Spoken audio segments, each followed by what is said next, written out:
जय हिंद दोस्तों। आप सभी का स्वागत है हमारे इस YouTube channel SSC infinity academy में। तो जैसा कि दोस्तों पिछले क्लास में हम लोगों ने प्लांट मॉर्फोलॉजी से संबंधित क्वेश्चन किए थे। तो प्लांट मॉर्फोलॉजी का मतलब क्या है दोस्तों? जो बाहर से दिखने में कैसा होता है, कोई भी चीज़ का बाहर से उसका स्ट्रक्चर क्या है, वो किस रूप में दिखता है कैसा, वो मॉर्फोलॉजी कहलाता है। या तो उसे यानी कि आकारिकी उसको कहते हैं दोस्तों। लेकिन दोस्तों यहाँ पे प्लांट फिजियोलॉजी है, या तो प्लांट कारिकी या तो पादप कारिकी। पादप कारिकी या फिजियोलॉजी का मतलब क्या होता है कि उसका कार्य क्या होता है, किसी भी का जिसके बारे में हम स्टडी कर रहे हैं या पढ़ रहे हैं, तो वो कार्य क्या करता है। जैसे कि अभी यहाँ पे हम पेड़ पौधों के बारे में पढ़ रहे हैं, तो पेड़ पौधे का कार्य क्या होता है, क्या क्या, उसके बारे में आज हम जानेंगे। तो सबसे पहले क्या देखेंगे, आज वाष्पोत्सर्जन को देखेंगे, फिर प्रकाश संश्लेषण या फोटोसिंथेसिस को देखेंगे। तो चलिए दोस्तों शुरू करते हैं। सबसे पहले थोड़ा थोड़ा बहुत कॉन्सेप्ट को जानेंगे दोस्तों, उसके बाद हम लोग इनसे संबंधित क्वेश्चन को करेंगे। जैसा कि देखिए दोस्तों, ये हमारा क्या है, पत्ती है। इसके बारे में हम लोग कल जान चुके थे पिछले क्लास में। तो ये हमारा देखिए, ये क्या है दोस्तों, ये हमारा ये मुख्य सिरा होता है। ये जो हमारा लंबी होता है, ये क्या होता है, मुख्य सिरा होता है। मुख्य सिरा होता है, यानी कि जिसे हम क्या कहते हैं, मध्य सिरा या तो मिडरीव कहते हैं। और ये जो इसके डाली के रूप में या ब्रांच के रूप में इस प्रकार से निकला हुआ है दोस्तों, उसे क्या कहते हैं, हम सिरा कहते हैं। क्या कहते हैं, सिरा कहते हैं। और उस सिरा में से भी अलग प्रकार की अन्य प्रकार की छोटी छोटी शाखाएं सिराएं निकली होती है, उसे सिराएं या तो विन्युलेट्स और विन्युल्स कहते हैं। अब देखिए दोस्तों, दो सिराओं के बीच में जो हमारा पत्तियां होता है, दो सिराओं के बीच में जो हमारा पत्तियां होता है, उसे क्या कहते हैं, अस्तारिका कहते हैं या तो लेमिना कहते हैं। और जैसा कि दोस्तों टिप मतलब क्या होता है, सबसे ऊंची चोटी या तो बाहरी किनारा। तो सबसे बाहरी किनारा उसको क्या कहते हैं, टिप कहते हैं। और जो बाउंड्री हमारा होता है दोस्तों, पत्ती का जो बाहरी किनारा बाउंड्री होता है, उसे क्या कहते हैं, हम मार्जिन कहते हैं या तो कोर कहते हैं। इसके बारे में कल हम लोग जान चुके थे।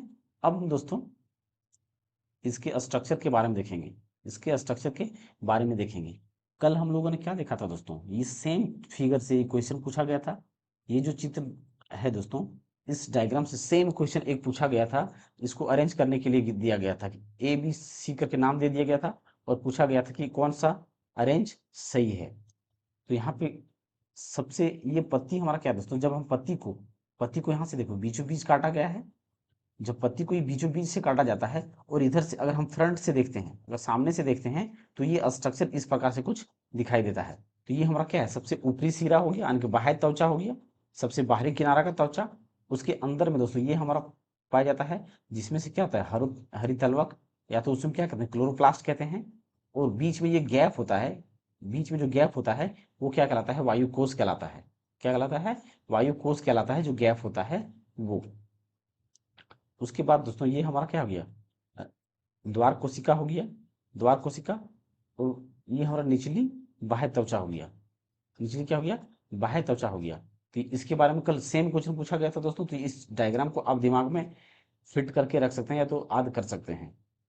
अब दोस्तों आज हमारा जो मेन टॉपिक है, वो क्या टॉपिक आज हमारा क्या है, इस आज का वाष्पोत्सर्जन है। क्या है, वाष्पो उत्सर्जन है। तो वाष्पो उत्सर्जन की अगर बात करें दोस्तों, तो वाष्पो उत्सर्जन में हमारा जो पार्टिसिपेट करता है, तो वाष्पो उत्सर्जन सबसे पहली बात दोस्तों हमारा होगा तो कहाँ से होगा, पत्तियों से होगा।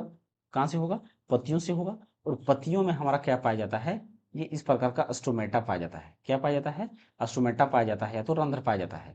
ये क्या पाया जाता है, रंध्र। इस पूरे को हम क्या बोलेंगे, रंध्र बोलेंगे।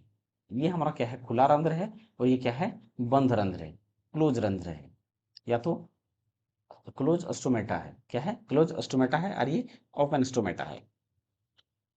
तो यहाँ पे देखिए दोस्तों, ये हमारा जो है, ये हमारा क्या है, जैसा कि यहाँ पे क्या लिखा गया, गार्ड सेल है। ये क्या होता है, गार्ड सेल है। और ये अंदर वाला जो हमारा होता है दोस्तों, वो क्या कहलाता है, रंध्र या तो छिद्र कहलाता है। क्या कहलाता है, रंध्र या तो छिद्र कहलाता है। और इस छोटी छोटी यहाँ पे जो दिख रहा है दोस्तों स्पॉट टाइप में, वो क्या होता है, हरितलवक कहलाता है।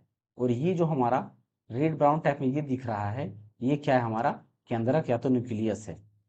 केंद्रक या तो क्या है, न्यूक्लियस है। केंद्रक या तो न्यूक्लियस है। और बाकी का इधर ये जो हमारा होगा दोस्तों, वो क्या होता है, वैक्यूल्स होता है। क्या होता है, वैक्यूल्स, जिसमें क्या होता है दोस्तों, लिक्विड हमारा भर जाता है, जिसे राजधानी भी कहते हैं। तो यहाँ पे हमारा लिक्विड्स क्या होता है, भर जाता है। तो ये दोस्तों, ये रंध्र हमारा खुलता कब है और बंद कब होता है, इसके बारे में अब हम जानते हैं। तो सबसे पहले दोस्तों, जब दिन का समय होता है, जब सूर्य की प्रकाश पड़ता है, तो सूर्य के प्रकाश पड़ने के टाइम पे ये रंध्र में पहले से लिक्विड होता है, लिक्विड जाके क्या होता है, भर जाता है। और लिक्विड भरने के कारण ये क्या होता है, फूलने लगता है। क्या होता है, फूलने लगता है। और जैसे ही फूलने लगेगा तो ये जो रंध्र होता है वो खुल जाता है। वो रंध्र क्या होता है, खुल जाता है। और रंध्र खुलने के साथ साथ वहां से क्या होता है, वाष्पोत्सर्जन बंद हो जाता है। यानी कि दोस्तों, ये हमारा क्या होगा, सूर्य की रोशनी होगा या तो सूर्य की प्रकाश होगा, तब ये रंध्र हमारा खुलता है। यानी कि रंध्र खुलने का टाइम कब होगा, दिन में होगा। जब सूर्य के प्रकाश या रोशनी मिलता है तब रंध्र हमारा खुलता है। लेकिन जब अंधेरा या तो अंधकार छा जाएगा, रात हो जाएगा, अंधकार छाने पर क्या होगा, ये स्टोमेटा क्या होता है, ये सिकुड़ने लगता है। स्टोमेटा सिकुड़ने लगता है और ये रंध्र क्या होता है, बंद हो जाता है। रंध्र या तो छिद्र क्या होता है, बंद हो जाता है। तो वाष्पोत्सर्जन की प्रक्रिया जो हमारा संभव होता है दोस्तों, वो रात में ही संभव हो पाता है। वो क्या होता है, रात में ही संभव हो पाता है। और एक इंपॉर्टेंट बात दोस्तों, ये पूछा जाता है कि रंध्र का जो शेप या साइज दिखता है वो कैसा दिखता है। तो वो क्या होता है, जो मनुष्य का एक किडनी होता है, किडनी के शेप का होता है। किडनी शेप्ड या तो किडनी के आकार का होता है। तो ये हमारा क्या हो गया, वाष्पोत्सर्जन से संबंधित टर्म हो गया। अब हम दोस्तों क्वेश्चन को देखते हैं। जैसे जैसे क्वेश्चन आएगा दोस्तों, वैसे वैसे हम क्या करेंगे, वैसे कॉन्सेप्ट को देखते चलेंगे। तो चलिए दोस्तों, ये गार्ड सेल है, इसी को हम क्या बोलते हैं, गार्ड सेल को ही हम क्या बोलेंगे, रक्षक कोशिका भी बोलेंगे। रक्षक कोशिका, गार्ड सेल का मतलब क्या है हमारा, रक्षक कोशिका। तो देखिए दोस्तों, रक्षक कोशिकाओं में होने वाले कौन से परिवर्तन रंध्रों को खुलने का कारण होते हैं, खुलने का कारण होते हैं। तो देखिए दोस्तों, हमने क्या देखा था कि जब उसमें जल का प्रवेश करता है तो वो फूलने लगता है। दिन के टाइम में क्या होता है, गार्ड सेल में हमारा क्या होता है, पानी भर जाता है, जल का प्रवेश हो जाता है, यानी जल भर जाता है। और जल भरने के कारण क्या होता है, वो फूल जाता है। वो क्या होता है, फूल जाता है। और फूलता है तब हमारा रंध्र क्या होता है, खुलना शुरू हो जाता है। तो यहाँ पे दोस्तों ऑप्शन को देखते हैं हम, रक्षक कोशिकाओं में जल का प्रवेश और उनका फूलना। तो पहला ही ऑप्शन क्या होगा दोस्तों, बिल्कुल सही हो जाएगा। क्योंकि जब गार्ड सेल में पानी भर जाएगा तो वो रक्षक कोशिका हमारा क्या होगा, फूल जाएगा। और जैसे फूलता है तो वो हमारा छिद्र जो रंध्र होता है पत्ती का, वो स्टोमेटा खुल जाता है। तो ए नंबर का ही ऑप्शन यहाँ पे बिल्कुल सही आंसर हो जाएगा। रक्षक कोशिकाओं में जल का प्रवेश और उनका संकुचित होना, बिल्कुल नहीं। रक्षक कोशिकाओं में जल का निकलना और उनका संकुचित होना, ये भी दोस्तों ये हमारा कब होता है, जब छिद्र हमारा, यानी कि रंध्र या तो छिद्र हमारा क्या होता है, बंद होता है। उस कंडीशन में जल क्या होता है, उससे निकल जाता है। तो ये कब संभव होता है, रात में होता है। और रात में क्यों होता है दोस्तों, क्योंकि ये हम दोस्तों फोटोसिंथेसिस में अभी कुछ देर में बताता हूँ दोस्तों, कैसा कि ये छिद्र यानी कि जल क्यों निकलता है और कैसे निकलता है। सो वायुमंडलीय दाब और वाष्पोत्सर्जन की दर एक दूसरे के विपरीत होते हैं। क्या होता है दोस्तों, विपरीत होते हैं। विपरीत कहने का अर्थ क्या है दोस्तों, विपरीत कहने का अर्थ क्या है दोस्तों, जब वायुमंडलीय दाब बढ़ेगा, जब वायुमंडलीय दाब क्या होगा, बढ़ेगा, तो वाष्पोत्सर्जन की दर क्या होगा, घटेगा। क्या होगा, घटेगा। यानी कि एटमॉस्फेरिक प्रेशर, अगर एटमॉस्फेरिक प्रेशर बढ़ा, एटमॉस्फेरिक प्रेशर क्या होगा, बढ़ेगा, तो वाष्पोत्सर्जन या तो ट्रांसक्रिप्शन की दर को क्या होगा, घटेगा। वाष्पो वाष्पोत्सर्जन क्या होगा, घटेगा। क्या होगा, घटेगा। तो ये इसको हम कह सकते हैं कि ये दोनों क्या है, इन्वर्सली प्रोपोर्शनल है, या तो व्युत्क्रमानुपाती है। यानी कि अगर एटमॉस्फेरिक प्रेशर बढ़ेगा तो वाष्पोत्सर्जन क्या होगा, घटेगा। और एटमॉस्फेरिक प्रेशर अगर घटेगा तो वाष्पोत्सर्जन क्या होगा, बढ़ेगा। यानी कि अगर वायुमंडल का दाब, प्रेशर या दाब बढ़ा तो वाष्पोत्सर्जन की दर घट जाएगा। क्या होगा, घट जाएगा। तो यहाँ पे दोस्तों व्युत्क्रमानुपाती, ए नंबर का ही ऑप्शन क्या होगा, सॉरी बी नंबर का ऑप्शन क्या होगा यहाँ पे, बिल्कुल सही आंसर हो जाएगा। श्वसन के दौरान पत्तियों के किस भाग में प्रचुर मात्रा में गैसीय विनिमय होता है। तो देखिए दोस्तों, गैसीय विनिमय की बात करें तो पेड़ पौधे को जो अधिक आवश्यकता होता है, वो कार्बन डाइऑक्साइड की गैस के रूप में आवश्यकता होता है। तो पेड़ पौधे क्या करते हैं, कार्बन डाइऑक्साइड को लेते हैं और वो ऑक्सीजन को छोड़ते हैं। वो क्या करते हैं, ऑक्सीजन को छोड़ते हैं। तो ये कार्बन डाइऑक्साइड और ऑक्सीजन लेने का काम जो करता है, जो स्टोमेटा होता है, स्टोमेटा या जो रंध्र होता है, रंध्र छिद्र होता है, उससे क्या करता है, गैसों का विनिमय करता है या तो आदान प्रदान उसके थ्रू से करता है। तो यहाँ पे बी नंबर का क्या होगा, बिल्कुल सही आंसर हो जाएगा। निम्नलिखित में से कौन सा विकल्प पौधों में उत्सर्जन के विभिन्न तरीकों को दर्शाता है, उत्सर्जन के विभिन्न तरीकों को दर्शाता है। तो देखिए दोस्तों, अगर वाष्पोत्सर्जन की बात करें तो उसमें हमारा क्या होता है, वाष्पोत्सर्जन भी होता है और विसरण भी होता है और संग्रहण भी होता है। क्या होता है, संग्रहण भी होता है। तो यहाँ पे ए नंबर का सही आंसर हो जाएगा। क्यों दोस्तों, यहाँ पे देखिए ये विसरण होने का क्या मतलब है। ये देखिए वाष्पोत्सर्जन तो हमने देख लिया, विसरण का मतलब क्या होता है। देखिए ये हमारा क्या था, स्टोमेटा था, ये स्टोमेटा था, बाहर में ये हमारा पत्तियां थी, ये पार्ट था। अब यहाँ पे दोस्तों मुख्य कारण क्या होता है इसका, विसरण का मतलब क्या होता है, जब इसमें क्या होता है, पानी भर जाता है, पानी क्या होता है, भर जाता है। तो जब भोजन बनाने का टाइम होता है, पत्तियां क्या करता है, दिन में भोजन बनाती है, और जब भोजन बनाने का टाइम होता है तो ये जल का क्या करती है, भोजन बनाने के लिए H2O चाहिए, कार्बन डाइऑक्साइड चाहिए, और साथ ही साथ दोस्तों क्लोरोप्लास्ट, फोटोसिंथेसिस क्लोरोप्लास्ट चाहिए, क्या चाहिए, क्लोरोप्लास्ट चाहिए। तब क्या करता है, ये भोजन बनाता है। तो जो भोजन बनाने के लिए जल का क्या होगा, एक दूसरे से आदान प्रदान होगा, क्योंकि रंध्र से क्या, सॉरी, जो गार्ड सेल होगा उससे जल का क्या होगा, विसरण होगा या तो प्रासरण होगा, विसरण या तो प्रासरण होगा। तो यहाँ पे हमने क्या देखा कि विसरण भी होता है और प्रासरण भी होता है। और संग्रहण की बात करें दोस्तों, तो जब भोजन, जल की बात करें या तो भोजन की बात करें, बनने के बाद ये क्या करता है, यहाँ पे जल को यहाँ पे संग्रहण करने का काम करता है, और भोजन बन जाने के बाद वो, जब भोजन बन जाता है दोस्तों, तो उसको क्या करता है, वो ट्रांसफर, भोजन को सभी भाग में विस्तृत कर देता है। और साथ ही साथ दोस्तों यहाँ पे जल को क्या करता है, भोजन को दिन में संग्रह करता है, और रात को क्या करता है, उस भोजन को पचाने का काम करता है। तो संग्रह करने का भी काम करता है। यानी कि पौधों में उत्सर्जन के विभिन्न तरीके हैं। उत्सर्जन मतलब क्या होता है दोस्तों, जो अपशिष्ट पदार्थ को बाहर निकालना, अपशिष्ट पदार्थ को क्या करना, बाहर निकालना, तो वो क्या कहलाता है, उत्सर्जन कहलाता है। तो वाष्पोत्सर्जन से भी हमारा उत्सर्जन करेगा, और विसरण से भी करेगा, और संग्रहण से भी करेगा। तो ए नंबर का क्या होगा, यहाँ पे बिल्कुल सही आंसर हो जाएगा। पादप के वायवीय भागों में वाष्प के रूप में जल की हानि को क्या कहा जाता है, तो हमारा दोस्तों वो वाष्पोत्सर्जन कहलाता है। क्या कहलाता है, वाष्पोत्सर्जन कहलाता है। तो यहाँ पे बी नंबर का क्या होगा, बिल्कुल सही आंसर हो। पादप की पत्तियों पर पाए जाने वाले सूक्ष्म छिद्रों का नाम बताएं। तो देखिए दोस्तों, जो छोटे छोटे सूक्ष्म छिद्र होते हैं, उसमें एक पत्ती में दोस्तों अनेकों छिद्र होते हैं।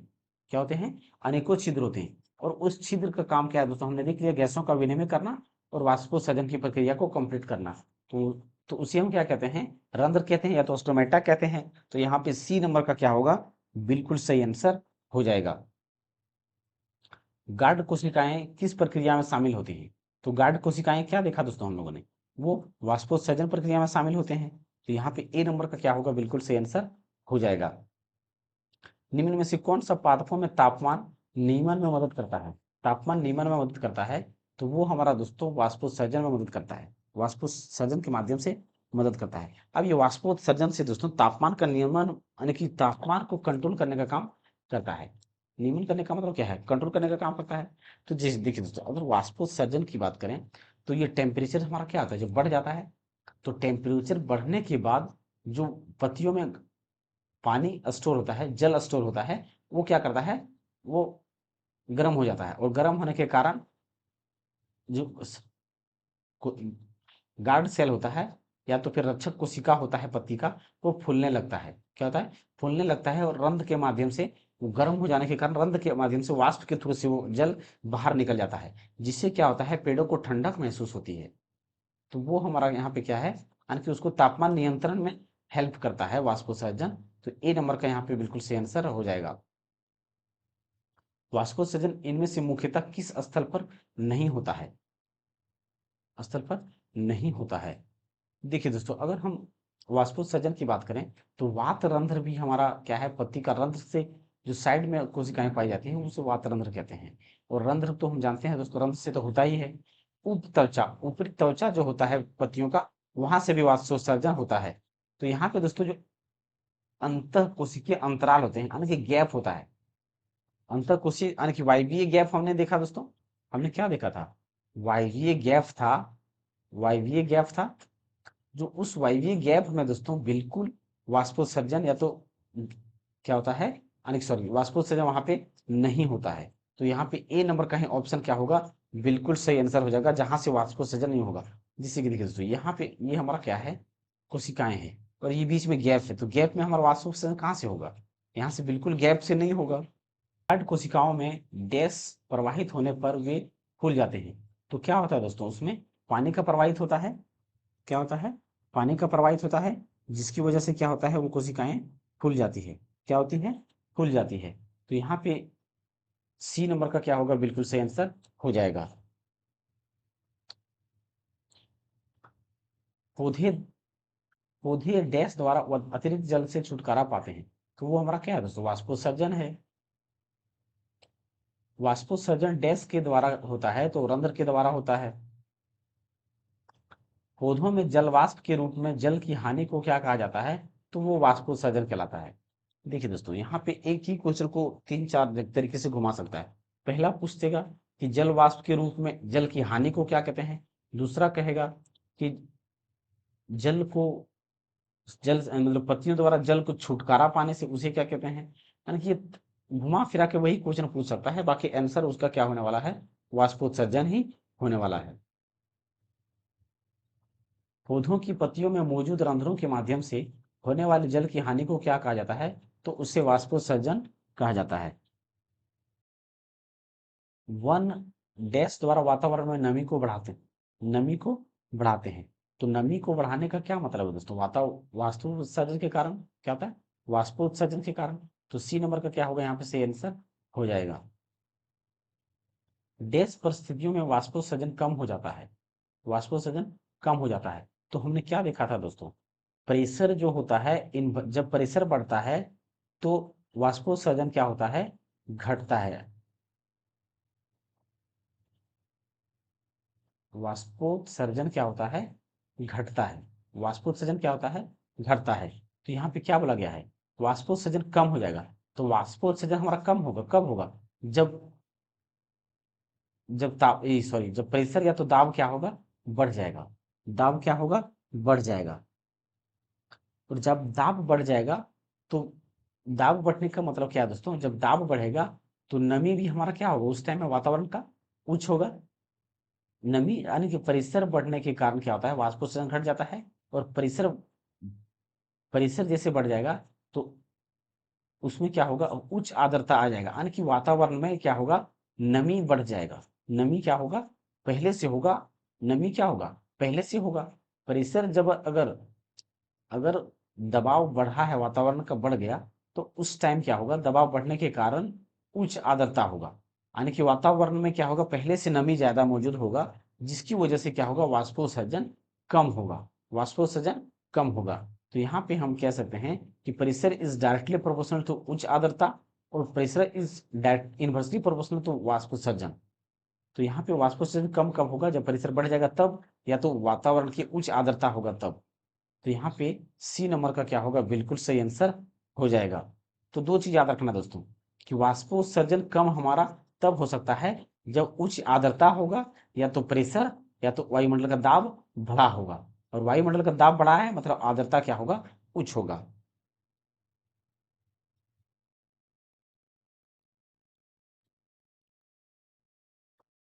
पौधे की पत्तियों से पानी के वाष्पीकरण को क्या कहते हैं, क्या कहते हैं।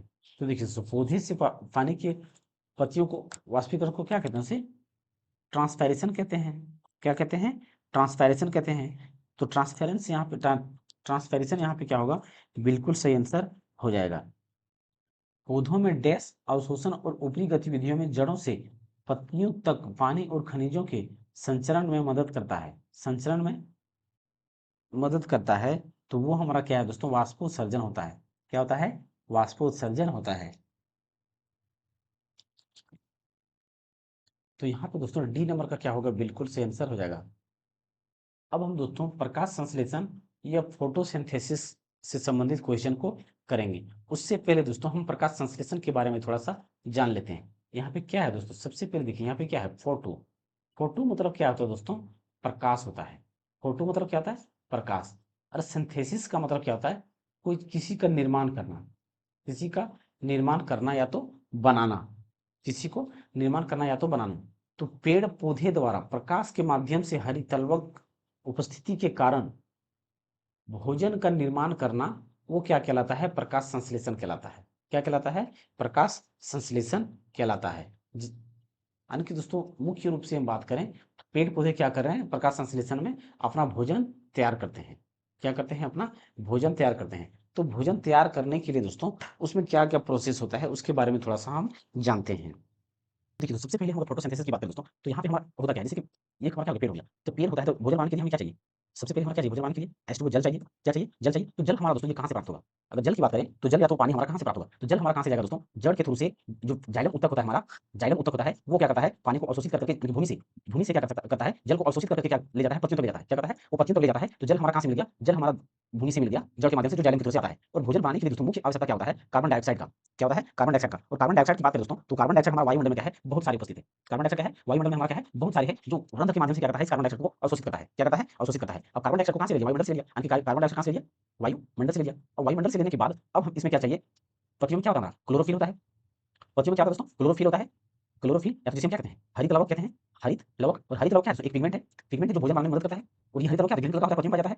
उसके बाद दोस्तों ये हरित लवक पत्तियों में पहले से उपस्थित होता है। पत्तियों में क्या होता है? पहले से उपस्थित होता है। अब क्या चाहिए हमें? सनलाइट चाहिए। क्या चाहिए? सनलाइट। तो सनलाइट हमारा कहाँ से मिलेगा? एनर्जी के रूप में सनलाइट को लेता है। क्या करता है? सनलाइट को लेता है। अब यहाँ पे सनलाइट लेने के बाद ये H2O और कार्बन डाइऑक्साइड मिलकर के क्या बनाता है? ग्लूकोज का निर्माण करता है। क्या करता है? ग्लूकोज का निर्माण करता है जो C6H12O6 होता है। क्या होता है? O6 होता है। और साथ ही साथ क्या करता है? ये ऑक्सीजन को रिलीज करता है। क्या करता है? ऑक्सीजन को रिलीज करता है या तो ऑक्सीजन को छोड़ता है।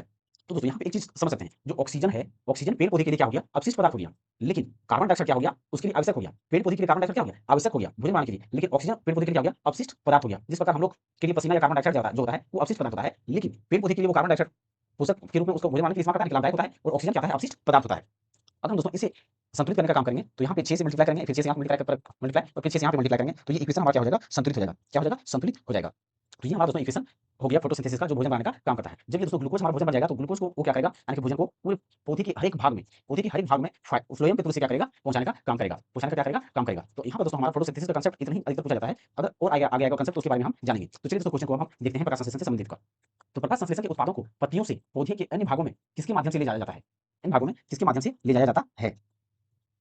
तो देखिए दोस्तों हमने क्या देखा, जब भोजन हमारा बनकर तैयार हो जाता है तो वो हर एक भाग तक पत्तियों को क्या करता है? भोजन को क्या करता है? पहुंचाता है। तो पहुंचाने का काम हमारा कौन करता है दोस्तों? फ्लोएम करता है। तो यहाँ पे सी नंबर का क्या होगा? सेम हो जाएगा। और रंध्रों के माध्यम से क्या करेगा दोस्तों? ये कार्बन डाइऑक्साइड को अवशोषित करने का काम करेगा और ऑक्सीजन को क्या करेगा? छोड़ेगा। और ऑक्सीजन और कार्बन डाइऑक्साइड को लेना और ऑक्सीजन को छोड़ना, ये काम कौन करेगा? रंध्रों के माध्यम से होगा। और अगर बोले कि वाष्पोत्सर्जन कहाँ से होगा? तो रंध्रों से होगा। और जाइलम की बात करें, जाइलम का काम क्या है दोस्तों? ये जड़ से हमारा क्या करता है? पानी को या खनिज लवण को क्या करता है? पत्तियों तक पहुंचाता है वाहिका के माध्यम से। ये वाहिनी मतलब क्या है दोस्तों? जाइलम और फ्लोएम हमारा दोनों क्या होता है? वाहिका कहलाता है, जिसके थ्रू से भोजन या तो जल आदान प्रदान होता है। रात के समय प्रकाश संश्लेषण के बिना गैस का उत्सर्जन एक मुख्य विनिमय गतिविधि है। विनिमय गतिविधि है। तो देखिए दोस्तों अगर हम बात करें, जो प्रकाश संश्लेषण की उपस्थिति में ये वातावरण से क्या करेगा? कार्बन डाइऑक्साइड को लेता है। क्या करता है? लेता है। लेकिन रात्रि के समय क्या करता है? जो भोजन को, जैसे कि पेड़ पौधे दिन में तो क्या करते हैं? भोजन बनाते हैं, लेकिन उस भोजन बने हुए भोजन को पचाने का भी तो काम करना होगा ना। C6H12O6, तो ये ग्लूकोज क्या किया है? बना करके स्टोर करके रखा हुआ है। तो इस ग्लूकोज को क्या करना है? उसको फिर तोड़ना पड़ेगा। उस भोजन को पचाने के लिए तोड़ना पड़ेगा ना। और हम क्या जानते हैं, जब भोजन को हमें पचाना होता है तो ऑक्सीजन की जरूरत होता है। क्या होता है? ऑक्सीजन की जरूरत होता है। और जब ऑक्सीजन की जरूरत होगा तो वो क्या करेगा? रात को इस ग्लूकोज को पचाएगा। क्या करेगा? ग्लूकोज को पचाएगा। और जब ग्लूकोज को पचाएगा दोस्तों तो रात्रि को क्या करता है? ये कार्बन डाइऑक्साइड को छोड़ता है। रात्रि को क्या करता है? कार्बन डाइऑक्साइड को छोड़ता है। कार्बन डाइऑक्साइड को क्या करता है? छोड़ता है। तो यहाँ पे दोस्तों रात के समय प्रकाश संश्लेषण के बिना कार्बन डाइऑक्साइड का क्या करता है? उत्सर्जन करता है। प्रकाश संश्लेषण के बिना कार्बन डाइऑक्साइड का क्या करता है? उत्सर्जन करता है। तो इसीलिए कहा जाता है दोस्तों कि रात के समय में पेड़ पौधे के नीचे में नहीं सोना चाहिए, क्योंकि रात्रि के समय में पेड़ पौधे कार्बन डाइऑक्साइड छोड़ते हैं और ऑक्सीजन को लेते हैं। उसी लेकिन दिन में क्या होता है? जस्ट उल्टा होता है, वो ऑक्सीजन को छोड़ते हैं और कार्बन डाइऑक्साइड को लेते हैं रात्रि के समय में। तो यहाँ पे दोस्तों यहाँ पे कौन सा हो जाएगा? बी नंबर का बिल्कुल सही आंसर हो जाएगा। तो यहाँ पे एक दो बात हो गया दोस्तों, यहाँ पे क्या हो गया? एक दिन हो गया और एक रात हो गया। क्या हो गया? दिन और रात हो गया। और यहाँ पे दोस्तों अपशिष्ट लिख देते हैं। अपशिष्ट पदार्थ, अपशिष्ट का मतलब क्या? अगर दिन की बात करें तो पेड़ पौधे के लिए अपशिष्ट पदार्थ क्या हो जाएगा? ऑक्सीजन हो जाएगा। लेकिन रात्रि के समय में बात करें तो अपशिष्ट पदार्थ क्या हो जाएगा? कार्बन डाइऑक्साइड हो जाएगा। लेकिन यही फायदे यानी कि पेड़ पौधे के लिए फायदे की बात करें, लाभदायक या तो यूजफुल की बात करें, तो दिन में क्या होता है, कार्बन डाइऑक्साइड फायदा करता है, और रात में क्या करता है, ऑक्सीजन फायदा करता है। तो यहाँ पे ये हो गया हमारा कंसेप्ट को याद इतना याद रख सकते हैं कि अब दिन में अगर अवशिष्ट पदार्थ की बात करें तो वो ऑक्सीजन होता है पेड़ पौधे के लिए, और रात्रि की बात करें तो कार्बन डाइऑक्साइड उसके लिए अवशिष्ट पदार्थ होता है। निम्न में से कौन सा प्रकाश संश्लेषण में उत्पन्न अवशिष्ट उत्पाद है, उत्पन्न अवशिष्ट उत्पाद है। लेकिन दोस्तों यहाँ पे क्या बोला गया है, प्रकाश संश्लेषण में उत्पन्न, तो एक चीज यहाँ पे कंफर्म करना पड़ेगा दोस्तों, ये दिन की बात कर रहा है या रात की बात कर रहा है, दिन की बात कर रहा है या रात की बात कर रहा है। तो जब दोस्तों ये दिन या रात का बात नहीं किया जाता है, तो यहाँ पे क्या लिखा गया, प्रकाश संश्लेषण। तो प्रकाश संश्लेषण की क्रिया हमारा कब संपन्न होगा, दिन में ही संपन्न होगा। तो दिन में जब संपन्न होगा तो दिन के लिए अवशिष्ट पदार्थ क्या होगा हमारा, ऑक्सीजन होगा। तो यहाँ पे डी नंबर का क्या होगा, बिल्कुल सही आंसर हो जाएगा। और रात्रि के लिए हमारा अवशिष्ट पदार्थ क्या होगा, कार्बन डाइऑक्साइड रात्रि के लिए हो जाएगा, रात के लिए। पौधों में अवशिष्ट उत्पाद के रूप में ऑक्सीजन कब और कैसे उत्सर्जित होते हैं, अपशिष्ट पदार्थ के रूप में ऑक्सीजन कब, और देखिए दोस्तों क्वेश्चन पूछ लिया सेम कंसेप्ट पे दोस्तों, हमने क्या देखा, दिन में जब होगा और रात में क्या होगा। तो दिन में अवशिष्ट पदार्थ क्या होगा, ऑक्सीजन होगा, और रात में अवशिष्ट पदार्थ क्या होगा, कार्बन डाइऑक्साइड होगा। क्या होगा, कार्बन डाइऑक्साइड। तो क्या पूछा गया है कि पौधे में अपशिष्ट उत्पाद के रूप में ऑक्सीजन कब और कैसे उत्सर्जित करता है। तो ऑक्सीजन कब उत्सर्जित करेगा, अपशिष्ट पदार्थ के रूप में, दिन में करेगा। क्या करेगा, दिन में। तो रात वाला ऑप्शन बिल्कुल यहाँ पे नहीं होगा। क्या होगा, बिल्कुल नहीं होगा। तो दिन के प्रकाश संश्लेषण के द्वारा, तो दिन के प्रकाश संश्लेषण के द्वारा यानी कि बी नंबर का क्या होगा, बिल्कुल सही आंसर हो जाएगा। पादपों की कार्बन और ऊर्जा आवश्यकताओं की पूर्ति इनमें से किस प्रक्रिया द्वारा होती है, किस प्रक्रिया द्वारा होती है।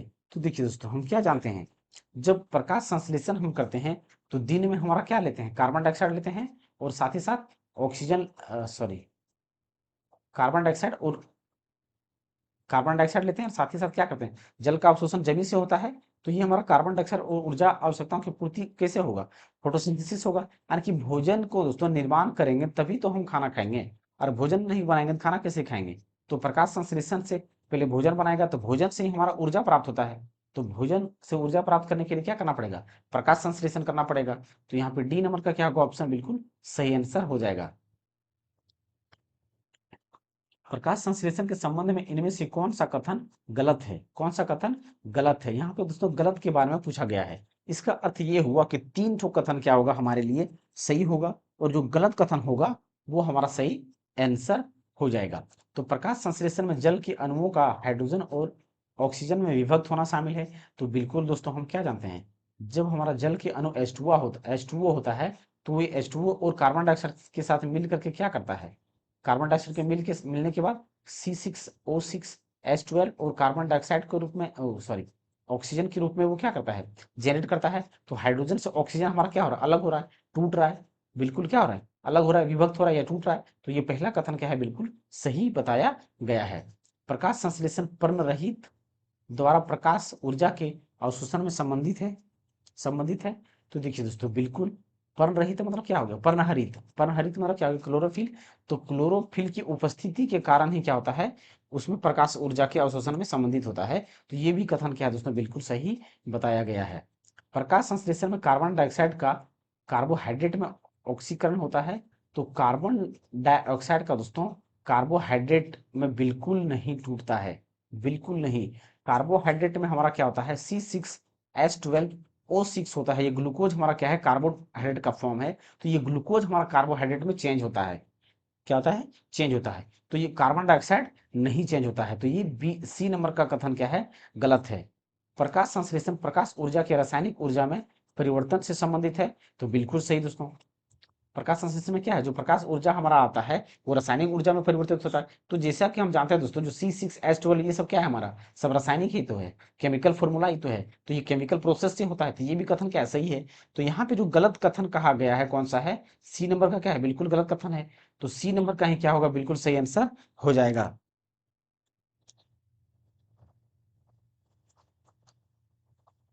प्रकाश संश्लेषण के दौरान निम्न में से कौन सी प्रक्रिया नहीं होती है, कौन सी प्रक्रिया नहीं होती है? तो देखिए दोस्तों, जब प्रकाश संश्लेषण के दौरान कौन सी प्रक्रिया नहीं होती है, तो ऑक्सीजन का अवशोषण।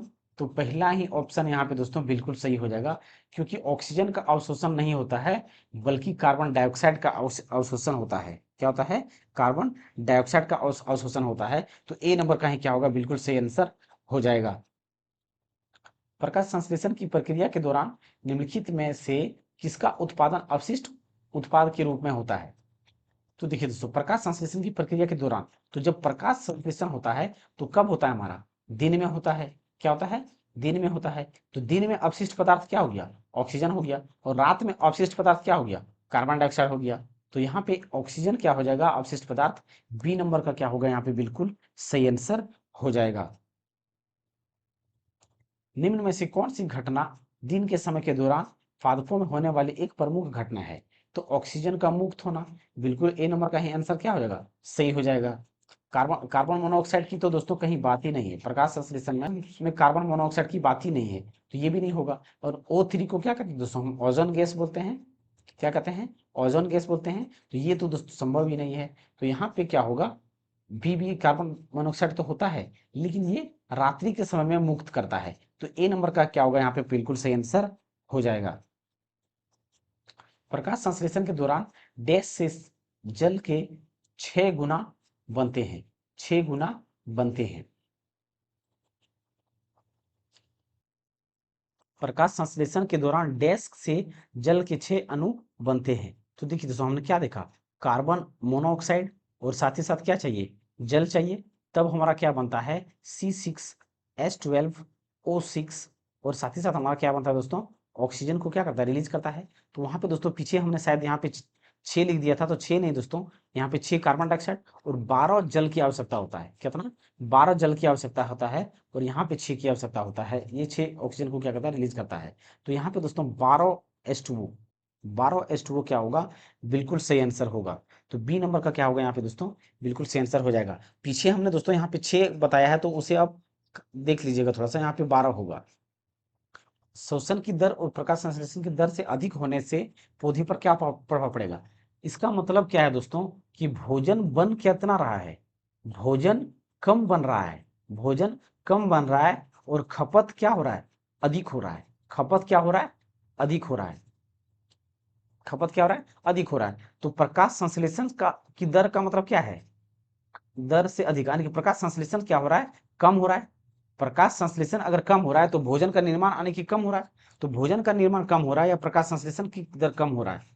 भोजन का निर्माण कम होने का मतलब क्या है? प्रकाश संश्लेषण कम हो रहा है, इसी वजह से भोजन का निर्माण कम हो रहा है। लेकिन दोस्तों खपत क्या हो रहा है? अधिक हो रहा है। भोजन बने या ना बने, आदमी को तो खाना चाहिए। तो उसी प्रकार पेड़ पौधे को भी क्या चाहिए? भोजन चाहिए। अगर भोजन पर्याप्त मात्रा में नहीं मिलेगा तो वो क्या होगा? धीरे धीरे खत्म कहानी हो जाएगा, मर जाएगा। क्या होगा? मर जाएगा। क्या होगा? वो मर जाएगा। तो यहाँ पे दोस्तों अधिक ऊर्जा उत्पन्न होने के कारण पौधे के विकास में वृद्धि होगी।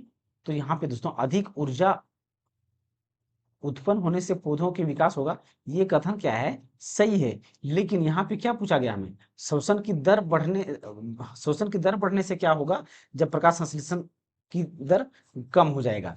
तो उत्पादित भोजन की तुलना में अधिक भोजन का ऑक्सीकरण, देखिए दोस्तों जितना भोजन बन रहा है उससे क्या हो रहा है? खपत अधिक हो रहा है। इसका मतलब ये हुआ, जिससे पोषण के अभाव में पौधा सूख जाएगा।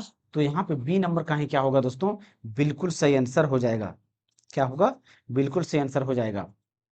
पौधे बहुत अधिक मात्रा में भोजन का संग्रहण करेंगे और पौधे का विकास धीमा हो जाएगा। ये दोनों एक साथ होता तो सही होता। तो यहाँ पे दोस्तों दोनों एक साथ दिया गया है, तो बी नंबर का सही आंसर हो जाएगा।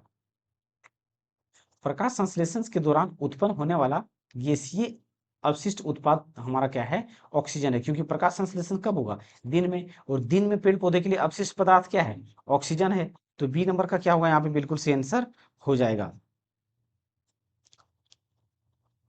स्वपोषी पोषण के लिए निम्न में से किसकी आवश्यकता नहीं होती है? आवश्यकता नहीं होती है। देखिए दोस्तों, स्वपोषी मतलब क्या था? ऑटोट्रॉप्स। ऑटोट्रॉप्स मतलब जो अपना पौधन स्वयं बनाते हैं। तो अपना पौधन कौन बनाता है? प्लांट, यानी कि पेड़ पौधे बनाते हैं। और पेड़ पौधे को भोजन बनाने के लिए क्या चाहिए? कार्बन डाइऑक्साइड चाहिए। कार्बन डाइऑक्साइड चाहिए, H2O चाहिए, और क्लोरोफिल चाहिए, क्लोरोफिल या तो हरितलवक चाहिए, और साथ ही साथ सनलाइट चाहिए। क्या चाहिए? सनलाइट चाहिए। तो इसमें यहाँ पे दोस्तों 4 चीज की जरूरत है। क्या है? एक कार्बन डाइऑक्साइड की जरूरत है, और दूसरा ऑक्सीजन की H2O की जरूरत है, और तीसरा क्लोरोफिल की जरूरत है, और चौथा क्या है? सनलाइट की जरूरत है। 4 चीज की जरूरत है। भोजन बनाने के लिए कितनी चीज की जरूरत है? 4 चीज की जरूरत है। तो 4 में दोस्तों प्रकाश हमारा sunlight, carbon dioxide, carbon dioxide, chlorophyll, chlorophyll. तो यहाँ पे दोस्तों ऑक्सीजन दिया गया है। तो ऑक्सीजन दोस्तों क्या है? पेड़ पौधे के लिए प्रकाश संश्लेषण के दौरान ये अपशिष्ट पदार्थ होते हैं।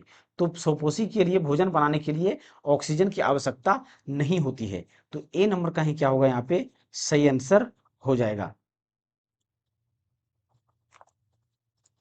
निम्नलिखित में से कौन सी प्रक्रिया प्रकाश संश्लेषण के लिए लागू नहीं होते? लागू नहीं होते। प्रकाश ऊर्जा का रासायनिक ऊर्जा में परिवर्तन होना। बिल्कुल दोस्तों, प्रकाश ऊर्जा हमारा रासायनिक ऊर्जा में परिवर्तन होता है। तो ये कथन क्या है? सही है। कार्बन डाइऑक्साइड के ऑक्सीजन से कार्बोहाइड्रेट का निर्माण करना। तो कार्बन डाइऑक्साइड के ऑक्सीजन से कार्बोहाइड्रेट का निर्माण नहीं होता है, बल्कि C6H12O6 से हमारा क्या होता है? कार्बोहाइड्रेट का निर्माण होता है। तो बी नंबर का ही गलत कथन है। तो बी नंबर का क्या होगा? सही आंसर हो जाएगा। प्रकाश संश्लेषण के दौरान संश्लेषित कार्बोहाइड्रेट को डैश के रूप में संचित किया जाता है। संचित किया जाता है। तो वो हमारा दोस्तों स्टार्च के रूप में, क्या किसके रूप में? स्टार्च के रूप में या ग्लूकोज के रूप में संचित किया जाता है। रात्रि के समय कार्बन डाइऑक्साइड लेते हैं और एक मध्यस्थ उत्पाद तैयार करते हैं, तथा दिन के दौरान क्लोरोफिल ऊर्जा अवशोषित करके उस पर कार्य करके अंतिम उत्पाद बनाते हैं। उत्पाद बनाते हैं। यहाँ पे दोस्तों जो मरुद्भिद पौधा होता है वो बिल्कुल विपरीत करता है। क्या करता है? पेड़ पौधे की तुलना में बिल्कुल विपरीत करता है। बिल्कुल विपरीत करने का मतलब क्या है दोस्तों? जैसे कि नॉर्मल पेड़ पौधे क्या करते हैं? जो नॉर्मल पेड़ पौधे होते हैं, दिन में क्या करते हैं? कार्बन डाइऑक्साइड लेते हैं। क्या करते हैं? कार्बन डाइऑक्साइड लेते हैं और ऑक्सीजन को क्या करते हैं? छोड़ते हैं। ऑक्सीजन क्या करते हैं? छोड़ते हैं।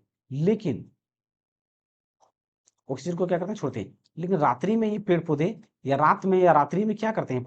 पेड़ पौधे रात्रि के टाइम में क्या करते हैं? ये ऑक्सीजन को लेते हैं और कार्बन डाइऑक्साइड को छोड़ते हैं। क्या करते हैं? कार्बन डाइऑक्साइड को छोड़ते हैं। लेकिन ये जो मरुद्भिद पौधा होता है, ये विपरीत करता है। क्या करता है? विपरीत करता है। विपरीत ये करता है कि रात्रि में कार्बन डाइऑक्साइड को लेगा, रात्रि में क्या करेगा? कार्बन डाइऑक्साइड को लेता है, और दिन में क्या करता है? ये ऑक्सीजन लेता, यानी कि ऑक्सीजन लेता हो। ये क्या करता है? विपरीत कार्य करता है। क्या करता है?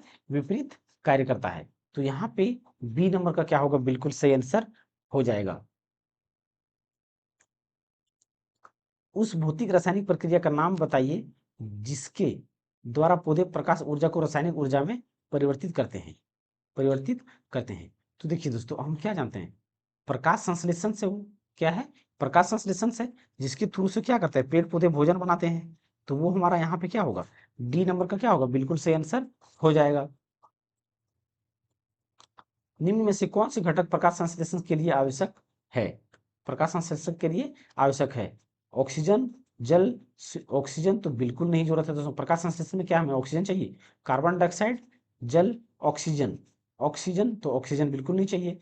कार्बन डाइऑक्साइड चाहिए, जल चाहिए, सूरज का प्रकाश चाहिए, और क्लोरोफिल चाहिए। तो सी नंबर का क्या होगा? यहाँ पे बिल्कुल सही आंसर हो जाएगा। तो प्रकाश संश्लेषण की प्रक्रिया के विभिन्न चरण नीचे दिए गए हैं। दिए गए विकल्पों में से कौन सा इस प्रक्रिया के विभिन्न चरणों के सही क्रम को दर्शाता है? सबसे पहले काम क्या होगा दोस्तों? जो क्लो प्रकाश संश्लेषण कब कौन करेगा हमारा? कहाँ पे होगा? पत्तियों में होगा। कहाँ पे होगा? पत्तियों में। तो सबसे पहला काम क्या होगा? क्लोरोफिल को लेना। ओ सॉरी, क्लोरोफिल द्वारा क्या करेगा? यानी कि लाइट को एब्जॉर्ब करेगा। लाइट को क्या करेगा? एब्जॉर्ब करेगा। क्लोरोफिल में क्या करना है? लाइट को एब्जॉर्ब करेगा, यानी कि प्रकाश को एब्जॉर्ब करेगा। क्या करेगा? एब्जॉर्ब करेगा। अब एब्जॉर्ब करने के बाद इस प्रकाश ऊर्जा को क्या करेगा? रासायनिक ऊर्जा में बदलेगा। प्रकाश ऊर्जा तो प्राप्त हो गया। अब इस प्रकाश ऊर्जा को क्या करेगा? केमिकल एनर्जी में चेंज करेगा। क्या करेगा? केमिकल एनर्जी में चेंज करेगा। केमिकल एनर्जी में चेंज करेगा। अब केमिकल एनर्जी में चेंज करने के बाद, केमिकल एनर्जी में चेंज करेगा। अब इस केमिकल एनर्जी में जब चेंज करेगा, तो जो हमारा जल का अणु होगा, केमिकल एनर्जी में चेंज होने का क्या मतलब है, पहले वो कार्बन डाइऑक्साइड और हाइड्रोजन यानी कि जल के साथ अभिक्रिया करेगा, तो वो जल का क्या करेगा, अणुओं को तोड़ेगा, जल के अणुओं को क्या करेगा, तोड़ेगा, वो हाइड्रोजन और ऑक्सीजन में क्या करेगा, तोड़ेगा, तोड़ेगा, तोड़ेगा, उसके बाद क्या करेगा, उसके बाद दोस्तों ये तोड़ने के बाद ग्लूकोज का निर्माण करेगा, यानी कि मुख्य रूप से क्या करेगा, C6H12O6 ग्लूकोज का निर्माण करेगा। और ग्लूकोज को निर्माण के बाद दोस्तों ग्लूकोज को तोड़ने के लिए क्या चाहिए, सॉरी, ग्लूकोज को तोड़ने के लिए क्या चाहिए, ऑक्सीजन चाहिए, लेकिन वो अपचयित क्या करेगा उसको, ग्लूकोज क्या निकालेगा, अंत में कार्बन डाइऑक्साइड निकालेगा, क्या करेगा, कार्बन डाइऑक्साइड निकालेगा। तो ये हमारा क्या होगा दोस्तों, सही क्रम हो जाएगा।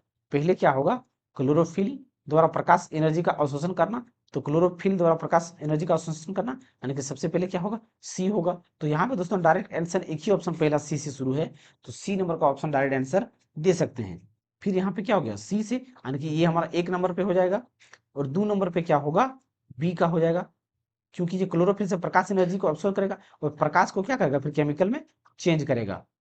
फिर क्या करेगा, ये जो भोजन यानी कि ग्लूकोज बनेगा, ग्लूकोज से सॉरी, जो जल या अणु होगा और कार्बन डाइऑक्साइड अणु होगा उसको तोड़ने का काम करेगा। तो 3 नंबर पे ये और 4 नंबर पे ये, तो डी नंबर का सॉरी सी नंबर का ऑप्शन क्या होगा, बिल्कुल सही आंसर हो जाएगा। सॉरी, क्या होगा, क्या होगा है, जब पादपों को 3 दिन तक अंधेरे कमरे में रखा जाता है, 3 दिन तक अंधेरे कमरे में रखा जाता है। देखिए दोस्तों, पादप उन 3 दिनों के लिए शीत निष्क्रियता की अवस्था में चले जाते हैं, बिल्कुल नहीं दोस्तों, बिल्कुल नहीं। पादप को दोस्तों 3 दिन तक अंधेरे में रखा जाए तो वो उसका साथ क्या होगा, तो सबसे पहली बात दोस्तों, प्लांट या तो पौधे का काम क्या होता है, भोजन बनाने का काम क्या, काम कहाँ से होता है वो, तो लाइट एनर्जी की आवश्यकता होता है, लाइट एनर्जी की आवश्यकता होता है। अगर उसे लाइट एनर्जी उसे नहीं मिलेगा तो वो भोजन नहीं बना पाएगा, और भोजन नहीं बना पाएगा तो जो भोजन पहले से स्टोर करके रखा होगा वो भोजन क्या होगा, समाप्त हो जाएगा, भोजन क्या होगा, समाप्त हो जाएगा। तो भोजन समाप्त हो जाएगा तो धीरे धीरे वो मुरझाना शुरू हो जाएगा। तो पादप इन 3 दिनों के लिए शीत निष्क्रियता की अवस्था में चले जाते हैं, बिल्कुल नहीं। पादप प्रोटीन भंडारों का उपयोग, पादप प्रोटीन भंडारों का उपयोग, तो दोस्तों ये उपयोग तो करेंगे, लेकिन दोस्तों उसमें प्रोटीन स्टोर या भंडार नहीं होता है, बल्कि कार्बोहाइड्रेट के फॉर्म, स्टार्च के फॉर्म में कार्बोहाइड्रेट स्टोर होता है। तो यहाँ पे पादपों के स्टार्च संस्थान एकदम समाप्त हो जाते हैं, तो सी नंबर का क्या होगा, बिल्कुल सही आंसर हो जाएगा। प्रकाश संश्लेषण के प्रयोगों में हम स्टार्च की उपस्थिति को क्यों मापते हैं, उसे हम क्यों मापते हैं, प्रकाश संश्लेषण के परिणाम स्वरूप स्टार्च का निर्माण होता है, नहीं दोस्तों इसे हम नहीं, ये नहीं मापते हैं। ग्लूकोज जल में अविलय होता है, बिल्कुल गलत दोस्तों, ग्लूकोज जो होता है जल में वो घुल जाता है, ये दोस्तों हम सब भली भांति जानते हैं। निर्मित ग्लूकोज में स्टार्च रूपांतरित हो जाता है, बिल्कुल दोस्तों सी नंबर का यहाँ पे बिल्कुल सही आंसर हो जाएगा, क्योंकि हमने क्या बताया था कि जो ग्लूकोज होता है वो स्टार्च फॉर्म में चेंज हो जाता है, क्योंकि ग्लूकोज एक है कार्बोहाइड्रेट का फॉर्म है, और वही हाइड्रोजन स्टार्च में रूपांतरित हो जाता है। जंतुओं की तुलना में पौधों की उत्सर्जन प्रक्रिया पूर्णतः भिन्न होती है, पौधों द्वारा उत्सर्जन के लिए निम्नलिखित में से किस प्रक्रिया का पालन नहीं किया जाता है, किस प्रक्रिया का पालन नहीं किया जाता है। तो देखिए दोस्तों, हम क्या जानते हैं, अपशिष्ट उत्पादों का रसधानियों में संग्रहण होता है, बिल्कुल सही दोस्तों। पेड़ पौधे जो होते हैं, जो अपशिष्ट पदार्थ होते हैं वो रसधानियों में जल वाष्प के थ्रू से रखता है, और वही क्या करता है, वाष्पोत्सर्जन के माध्यम से वो बाहर निकाल देता है। और लिक्विड जो होता है तो कोई कोई पौधा गोंद के रूप में बाहर निकाल देता है, तो ये भी क्या है, सही है। कुछ अपशिष्ट पदार्थ का मिट्टी में निष्कासन होता है, बिल्कुल निष्कासन होता है दोस्तों, क्योंकि मिट्टी को जब हम पौधा जहाँ पे लगाते हैं तो वहां पे कुछ अपशिष्ट पदार्थ एक ही जगह पे अगर बार बार हम एक ही फसल को लगाते हैं तो वहां का उर्वरकता क्या होता है, खत्म हो जाता है। तो वो खत्म होने का कारण क्यों है दोस्तों, क्योंकि वहां पे अपशिष्ट पदार्थ कुछ ना कुछ तो जरूर छोड़ा जाता होगा, इसीलिए वहां पे मिट्टियां क्या होता है, बंजर होता जाता है। और उस मिट्टी को फिर से हम उपजाऊ बनाने के लिए क्या करते हैं, खाद वगैरह का छिड़काव करते हैं। और या तो दोस्तों कई जगह पर क्या करता है, मिट्टी को ही चेंज कर दिया जाता है कई जगह पर। तो ये भी क्या है, बिल्कुल सही है। वाष्पोत्सर्जन द्वारा अतिरिक्त जल का निष्कासन होता है, बिल्कुल सही है। जब वाष्पोत्सर्जन होता है दोस्तों, तो जब अधिक तेज धूप होता है तो पानी जो होता है, जल की मात्रा वो पत्तियों से निकल जाता है, क्या होता है, निकल जाता है। पत्तियों के माध्यम से विषाक्त पदार्थों को फिल्टर करता है, तो ये बिल्कुल गलत है दोस्तों। विषाक्त पदार्थ को फिल्टर करने का काम नहीं करता है।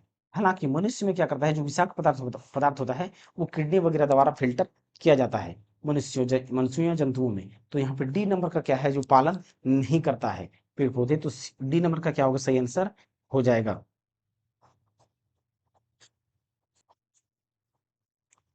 निम्नलिखित में से कौन सा भाग पौधों में गैसीय विनिमय के सहायक होता है, तो वो हमारा रंध्र होता है। क्या होता है, रंध्र होता है। प्रकाश संश्लेषण के बाद निम्न में से किस प्रकार का कार्बोहाइड्रेट बनता है, तो उसमें हमने क्या देखा दोस्तों, ग्लूकोज बनता है C6H12O6। तो यहाँ पे डी नंबर का क्या होगा, बिल्कुल सही आंसर हो जाएगा। गन्ने के पौधे डैश को रासायनिक ऊर्जा में बदलने वाले प्रभावी परिवर्तकों में से है एक है। तो देखिए दोस्तों, हम क्या जानते हैं, जितने भी पौधे होते हैं, चाहे गन्ने के पौधे होते हो, चाहे आम का पेड़ हो, चाहे कटहल का पेड़ हो, जितने भी प्रकार के पौधे या पेड़ होते हैं, वो सब क्या करते हैं, सूर्य प्रकाश यानी कि सनलाइट को ही, यानी कि प्रकाश ऊर्जा को ही रासायनिक ऊर्जा में बदलने के लिए प्रभावी होता है, या तो प्रभावी होता है। तो बी नंबर का क्या होगा, सही आंसर हो जाएगा। प्रकाश संश्लेषण के लिए किस गैस की आवश्यकता होती है, तो कार्बन डाइऑक्साइड की आवश्यकता होती है। प्रकाश संश्लेषण के लिए आवश्यक 4 मूलभूत तत्वों में डैश शामिल है, डैश शामिल है। अनेक दोस्तों, कौन ऐसी चीज है, तो हमने क्या देखा, सबसे पहले ही देखा दोस्तों, 4 चीज क्या क्या शामिल था, कार्बन डाइऑक्साइड चाहिए, H2O चाहिए, जल चाहिए, क्लोरोफिल चाहिए, क्लोरोफिल चाहिए, और साथ ही साथ सनलाइट चाहिए, सनलाइट चाहिए। ये 4 चीज चाहिए, हम पहले देख चुके हैं। परजीवी का क्या जरूरत, रसायन कार्बोहाइड्रेट की क्या जरूरत, क्लोरोफिल, प्रकाश की ऊर्जा, कार्बन डाइऑक्साइड, पानी। तो यहाँ पे सी नंबर का क्या होगा, बिल्कुल सही आंसर हो जाएगा। संश्लेषण की दर किस रंग के प्रकाश में अधिकतम होती है, दर अधिकतम होती है। तो देखिए दोस्तों, ये दोस्तों अच्छा क्वेश्चन पूछा गया है, ये क्वेश्चन बिल्कुल अच्छा क्वेश्चन पूछा गया है। यहाँ पे अधिकतर आदमी क्या करेगा, हर्रा को टिक करेगा, लेकिन हो जाएगा उसका गलत, हो जाएगा उसका गलत। क्यों दोस्तों, क्योंकि देखिए 2 चीज होता है यहाँ पे। जो यहाँ पे क्या पूछा गया, प्रकाश से, यानी कि प्रकाश में, यानी कि सनलाइट से हमारा, सनलाइट में हमारा दोस्तों कितने प्रकार के लाइट होते हैं, 7 कलर का होता है, जिसे कि हम पहले लाइट क्लास में पढ़ चुके हैं। विव गियोर, ये 7 कलर होता है। तो ये 7 कलर में से कैल बजा रहा है, विव और 7 लाइट होता है। तो इस 7 लाइट में से दोस्तों, जो क्लोरोफिल या तो जो हरी तलवक होता है दोस्तों, क्लोरोफिल होता है, वो हरी तलवक होता है, वो इन 7 कलर में से किस कलर से अधिकतम प्रकाश से अवशोषित करता है, या तो ऊर्जा भोजन पाने का निर्माण करता है, या तो संश्लेषण का काम करता है। तो इसमें से दोस्तों जो रेड कलर होता है, क्या होता है, रेड कलर होता है, उसी को ज्यादा अवशोषित करता है, क्या करता है, अवशोषित करता है। लेकिन दोस्तों जो क्लोरोफिल हमारा जो होता है पत्तियों में, क्या होता है, ग्रीन कलर होता है, क्लोरोफिल क्या ग्रीन कलर का होता है, लेकिन ये ग्रीन कलर अवशोषित करने का काम किसको करेगा, रेड को करेगा। सूर्य से जो लाइट निकलता है वो 7 लाइट निकलता है, लेकिन उसमें से प्रकाश संश्लेषण का ऊर्जा निर्माण के लिए करता है वो रेड कलर का इस्तेमाल करता है, क्या करता है, रेड कलर का। तो यहाँ पे हरा बिल्कुल नहीं मारना है, क्लोरोफिल का रंग हरा होता है, लेकिन वो हरा रेड कलर को अवशोषित करके प्रकाश संश्लेषण या ऊर्जा का निर्माण करता है। तो यहाँ पे सी नंबर का क्या होगा, बिल्कुल सही आंसर हो जाएगा। कैक्टस जैसे मरुस्थलीय पौधे का कौन सा भाग प्रकाश संश्लेषण की प्रक्रिया करता है, प्रकाश संश्लेषण की प्रक्रिया करता है, तो उसमें क्या करता है दोस्तों, तना करता है। कौन करता है, तना करता है। कौन करता है, तना करता है। तना क्यों करता है, देख दोस्तों, जैसा कि हम लोग कैक्टस को क्या जाना, कैक्टस नाटफनी कहा जाता है। मरुस्थलीय स्थान पे जैसे रेगिस्तान पे चले जाते हैं, तो रेगिस्तान में क्या होता है, कंटीली झाड़ियां होता है, कंटीली झाड़ियां होता है, और कंटीली झाड़ियां होता है, और कैक्टस होता है। तो उसमें दोस्तों पत्तियां नहीं पाया जाता है, क्या होता है, पत्तियां बिल्कुल कम या न के मात्रा में पाया जाता है। तो पत्तियां क्यों नहीं पाया जाता दोस्तों, क्योंकि वहां पे क्या होता है दोस्तों, धूप अधिक पड़ता है, क्या होता है, धूप अधिक पड़ता है, और धूप अगर अधिक पड़ेगा तो वाष्पोत्सर्जन की प्रक्रिया तेज होगा, क्या होगा, वाष्पोत्सर्जन की प्रक्रिया तेज होगा, और मरुस्थलीय स्थान पर दोस्तों जल की मात्रा वहां पे कम है, तो नीचे से भूमि से वो जल को क्या करेगा, ज्यादा अवशोषित नहीं कर पाता है। अब ज्यादा जल को अवशोषित नहीं कर पाएगा, और वो वाष्पोत्सर्जन के माध्यम से वाष्प करके अधिक से जल को बर्बाद करेगा, तो फिर वो प्रकाश संश्लेषण का काम कैसे करेगा। तो इसीलिए वहां पे पत्तियां नहीं पाई जाती, क्योंकि पत्तियों से प्रकाश संश्लेषण, सॉरी, वाष्पोत्सर्जन की प्रक्रिया तेज होती है। तो पत्तियां पत्तियां नहीं होने के कारण वाष्पोत्सर्जन की प्रक्रिया कम हो जाता है, तो वाष्पोत्सर्जन की प्रक्रिया कम हो जाता है, तो उसी भी तो भोजन बनाना है, तो वो भोजन बनाने के लिए वहां पे पत्तियों की जरूरत नहीं, तना की जरूरत होता है, क्या होता है, तना की जरूरत होता है। तो यहाँ पे बी नंबर का क्या होगा, बिल्कुल सही आंसर हो जाएगा। प्रकाश संश्लेषण प्रकाश की उपस्थिति से होता है, तो किस रंग के प्रकाश की रेंज प्रकाश संश्लेषण की दर की सबसे कम प्रभावी करती है, सबसे कम प्रभावी करती है। तो देखिए दोस्तों, तो हमने क्या देखा दोस्तों, यहाँ पे अधिक प्रभावी के लिए यहाँ पे सबसे कम प्रभावशील की बात कर रहा है, सबसे प्रभावी। देखिए 2 चीज हमने देखा दोस्तों, यहाँ पे 2 चीज हम जानते हैं, एक तो सबसे अधिक प्रभावित,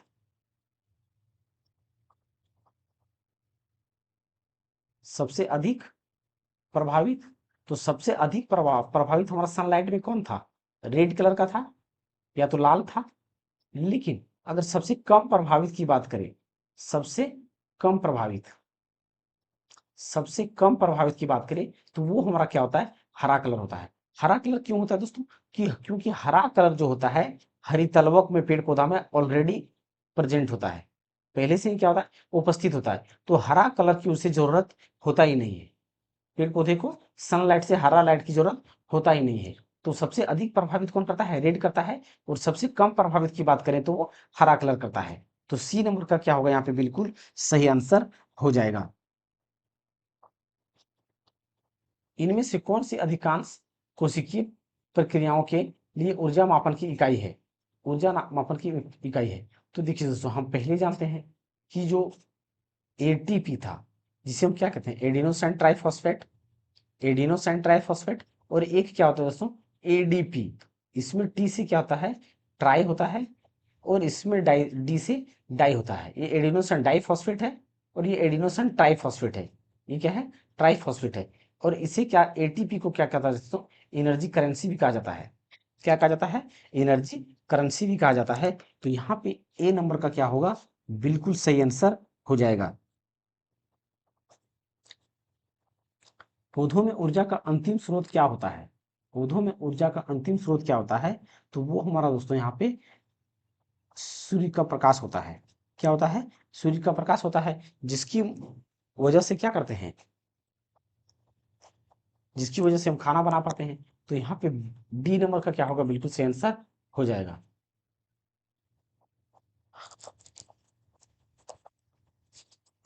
निम्नलिखित में से किसे स्टार्च के रूप में संग्रहित किया जाता है, जिसे पौधे की आवश्यकता के अनुसार आंतरिक ऊर्जा संग्रह के रूप में उपयोग किया जाता है। तो देखिए, तो स्टार्च क्या है, हमारा कार्बोहाइड्रेट का फॉर्म है। क्या है, कार्बोहाइड्रेट का फॉर्म है। तो डी नंबर का क्या होगा यहाँ पे, बिल्कुल सही आंसर हो जाएगा। प्रकाश संश्लेषण के दौरान बने उत्पाद कौन से हैं, बने उत्पाद कौन से हैं।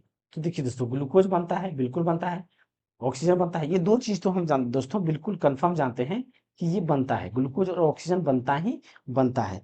लेकिन दोस्तों, जब हम जानते हैं तो भोजन बनने के बाद वाष्पोत्सर्जन भी होता है। क्या होता है, वाष्पोत्सर्जन होता है। तो वो वाष्पोत्सर्जन कैसे होता है, यानी कि जल, वाष्पोत्सर्जन होने का मतलब क्या है, वो जल वाष्प, जल का ही अणु है या कण है।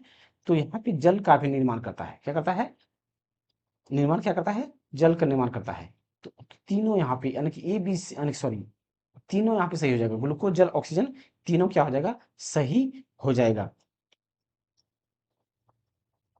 प्रकाश संश्लेषण की प्रक्रिया में पौधे किस रूप का उपयोग करते हैं, तो वो प्रकाश संश्लेषण में क्या करते हैं, वो सूर्य यानी कि सूर्य ऊर्जा, क्या करता है, सूर्य ऊर्जा के रूप में उपयोग करते हैं। तो इसका ए नंबर का क्या होगा, बिल्कुल सही आंसर हो जाएगा।